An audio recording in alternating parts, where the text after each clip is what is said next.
ng mga malalaking discount. At very lightweight lang din siya. Kasi plano ko ibigay ito kay Mavi. Minsan kasi binoblower siya ng malamig, yung parang maligamgam pagka pinapaliguan. Pero most of the time, nasa vet sila, nililiguan sila. Pero pagka nasa bahay lang, like, busy, dito sila niluluguan. So, meron siyang ganyan. O, diba? Easy lang siya ikabit.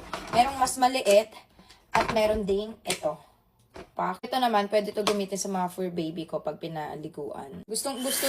Uy, ang lakas ha. Ang lakas. At ang gaan niya.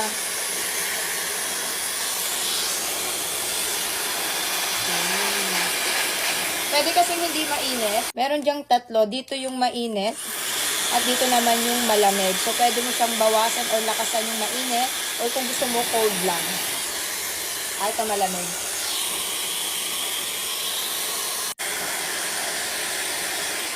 Ayan, kung gusto niyo umorder, lalagay ko dyan sa yellow basket. Tsaka sulit na to. Meron ako yung tatlong ganto, oh.